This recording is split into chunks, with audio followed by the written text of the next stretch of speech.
일단 우리가 하느님에 대해서 신앙 고백을 많이 이렇게 하잖아요. 그죠? 일반적으로 하느님은 어떻게 우리가 인지가 되는 분입니까? 인지가 안 되는 분입니까? 될 때도 있고 안 될 때도 있죠. 그죠? 눈에 보입니까? 보이기도 하고 안 보이기도 하죠. 그죠? 계신 거는 확실해요? 계신 것 같기도 하고 안 계신 것 같기도 하고 그죠? 때때로 다르죠. 그죠? 그래서 우리가 이렇게 상대적인 존재인 우리가 절대자를 우리가 알 수가 없습니다.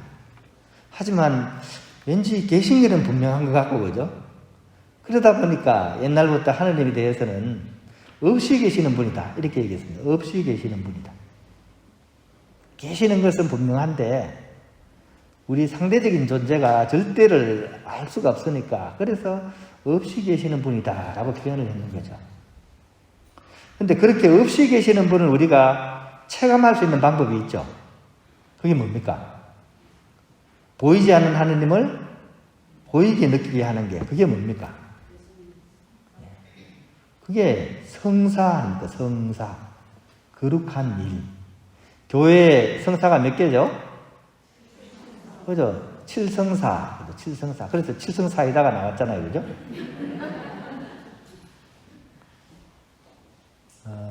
보이지 않는 하느님을 우리가 그래도 가시적인 어떤 전례를 통해서 느끼도록 하는 게 성사라고 이렇게 할 때, 칠성사 중에서 우리 사부님이 제일 감동을 먹은 성사가 뭘까요? 예? 칠성사이다요? 예, 그 중에서. 여러 가지 성사가 뭐 다 중요한데, 그죠? 뭐 일단 전례적으로는 세례성사가 제일 중요해요. 모든 성사의 시작이기 때문에, 완결이기 때문에. 이제 그러면서도 이 사부님은 그 7가지 성사 중에서도 가장 눈여겨본 것이 성체성사입니다. 성체성사. 그래서 당신이 제자들과 형제들에게 이렇게 주신 영적인 권고를 썼을 때도 맨 1번이 뭡니까? 사부님 영적인 권고 28개 중에 1번 뭡니까? 1번. 이 조용필 씨 노래 중에 이 음반을, 골든 음반을 내면 1번에 뭐를 넣을 겁니까? 돌아와요 부산항에 이런 거 넣어야 안 되는 거 아닙니까? 그죠? 가장 히트고 가장 중요하다고 생각하는 거. 사부님도 영적인 권고 28개 중에 당신이 생각하시기에 제일 중요하다고 생각한 게 바로 성체성사에 대한 내용이었습니다. 그리스도의 몸이라는 제목으로서 들어가 있죠. 그 내용 중에 여러분 혹시 읽어보시는 것 중에 기억나는 부분이 있습니까? 어떤 부분이 기억납니까?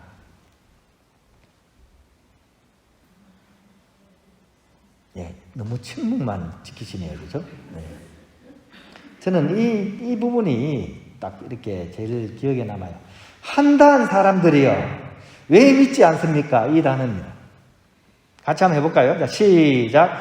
한다한 사람들이요. 왜 믿지 않습니까?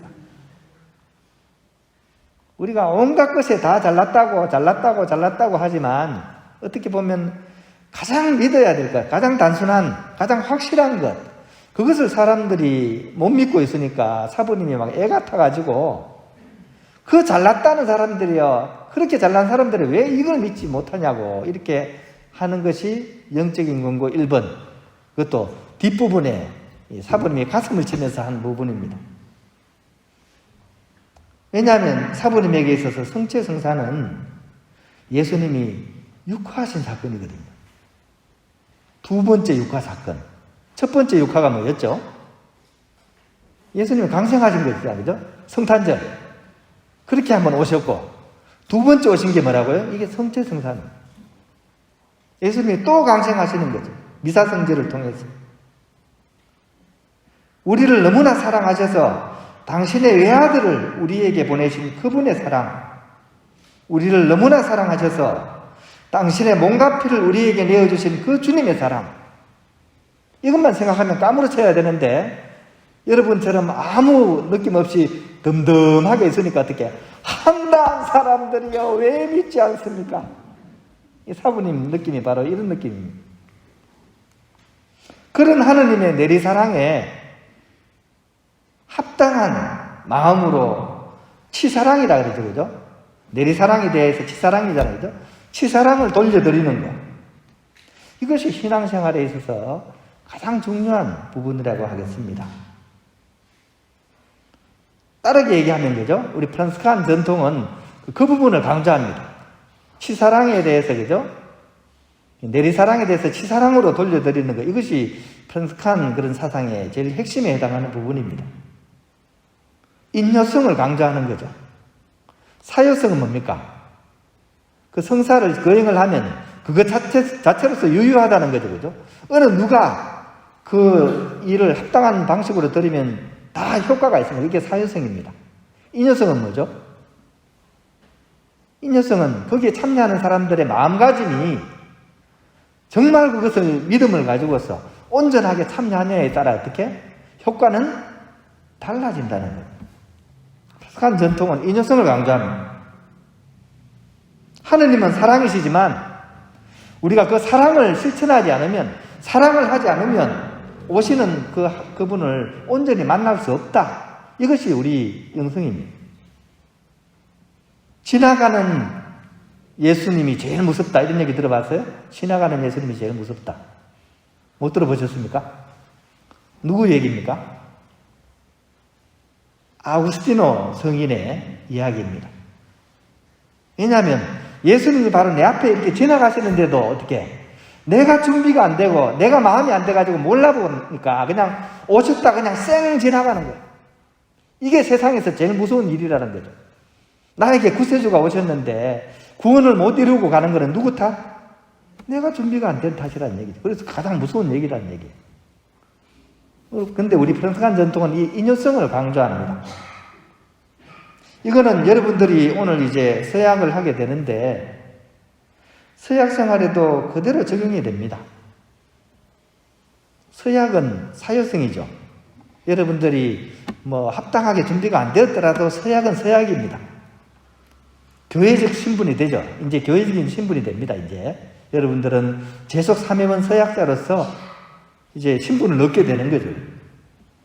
하지만 인여성을 통해서 여러분들의 삶을 하나님께 고양시키지 않으면 여러분 서약한 이 자체가 여러분 구원의 보증이 될 수가 없습니다.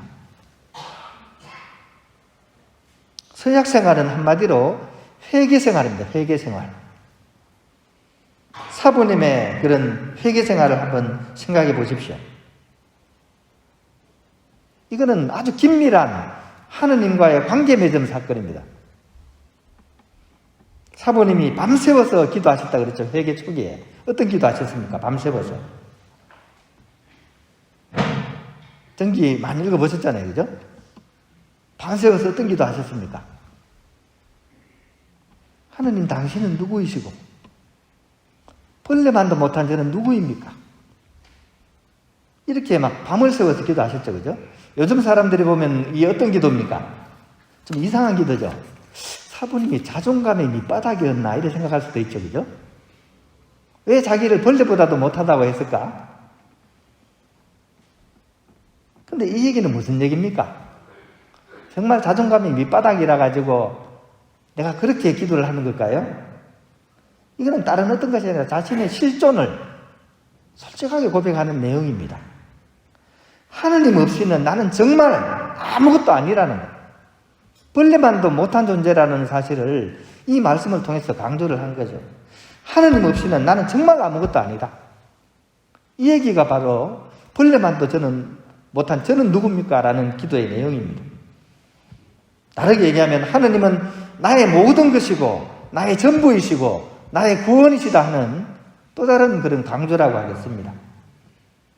바로 그런 이 기도를 했기 때문에 사부님은 이후부터 손에도 주님, 발에도 주님, 눈에도 주님, 가는 곳마다 주님을 찾아다녔고 그 곳곳에서 하느님을 만나고 또 모시고 나누는 삶으로서 일생을 불태우신 분이 되었던 것이죠. 그래서 그는 기도하는 삶이 아니라 기도 그 자체였다. 사랑하는 삶이 아니라 사랑 그 자체로서 살았다. 그래서 우리가 그분을 제2의 그리스도라고 부르는 그런 사모님이 되셨던 것이죠. 서약 생활은 바로 그런 것입니다. 여러분과 하느님을 사랑의 관계로서 맺어주는 매개체, 그것이 바로 서약 생활입니다. 그런 뜨거운 마음으로 여러분들이 살아갈 수 있어야 됩니다. 완벽한 그런 회원 생활을 요구하는 것이 아닙니다. 이 얘기는 해야 할 어떤 것이 아니라 의무감으로서, 그죠? 내가 하고 싶어서 하는 그런 것이 되어야 됩니다. 이 서약 생활은. 사랑하는 사람들은 어떻습니까? 눈이 어떻습니까? 사랑하는 사람을 보면 눈이 어떻습니까? 초롱초롱, 그죠? 빛나죠, 그죠? 여러분들도 이 서약 생활이 늘 초롱초롱 빛나는 그런 생활이 돼야 됩니다. 그렇게 하려면 여러분들은 신앙의 도약이 필요합니다. 지금까지도 잘 준비해 오셨지만 그런 정도 가지고는 안 됩니다. 왜냐하면 잘 아시잖아요, 그죠? 제가 처음에 결혼 생활 얘기했는데, 그죠? 결혼 생활을 좀 오래 해보면 어떻습니까? 모든 게 무덤덤해지죠. 또 제가 그러니까 또 결혼도 안 한 사람이 뭔 저런 얘기를. 제가 여러분보다 모르는 부분도 있지만 아는 부분도 더 있습니다. 하도 많이 들어가지고. 하지만 그런 상황 속에서도 하느님께서는 내 안에서 당신의 그런 약속을 이루어 주실 거야. 내가 그 서약하는 바를 살 수 있도록 나를 이끌어 주실 거야. 그런 온전한 믿음과 사랑의 마음으로서 발을 내디뎌서 지금까지와는 다른 사람으로 변해가는 것. 정상도 말로 뭡니까? 가가. 무슨 얘기입니까? 가가. 사람이 바뀐 거예요. 사람은 같은 사람인데 전혀 다른 사람이 된 거예요. 눈에 총기가 서려 있고 하나님에 대한 사랑으로서 가슴이 뜨겁고, 그죠? 그런 삶으로서, 성화된 삶으로서 나아가니까 가가 되는 거죠. 여러분들이 그렇게 가가인 삶으로서 이렇게 나아갔으면 좋겠습니다. 비록 그 주님께서 짠 하고 나타나셔서 여러분들을 직접 도와주는 경우는 아마 드물 겁니다. 하지만 주님의 현존, 그것이 내 영혼의 등불이라는 사실. 힘들 때 손을 잡아주면 힘이 나듯이 서약하는 그 순간 이 주님의 그런 눈길과 손길이 여러분들을 향하고 있다는 사실을 기억하시고 그 손을 잡고 그 눈길을 바라보면서 여러분 서약의 삶을 살아갈 수 있었으면 좋겠습니다. 이 고해소에 앉아 있다 보면요, 온갖 분들을 다 만나는데 대부분의 경우는 그냥 약간 좀 무료합니다. 늘 듣는 얘기를 하고, 그죠? 근데 가끔 가다, 그죠? 제가 이렇게 감동을 받는 경우도 있습니다. 어떤 때냐? 상상도 못한 그런 고통을 사는 사람들이 있습니다. 어느 누구에도 하지 못하는 그런 얘기를 가슴에 품고 사는 사람들이 있습니다. 그 사람들이 그런 얘기를 풀어놓고 나서 나가면서 그래도 한마디 합니다. 그래도 하느님 계시기 때문에, 또 내가 신앙이 있기 때문에 그래도 살아가지요 라고 고백을 합니다. 죽을 상황 속에서도 함께 하시는 그런 하느님의 현존, 우리는 그것으로 충분할 수 있어야 됩니다.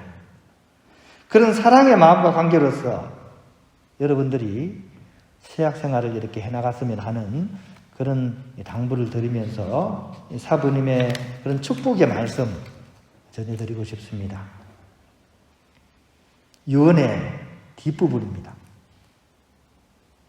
우리는 큰 것을 약속했고 우리에게는 더 큰 것이 약속되어 있습니다.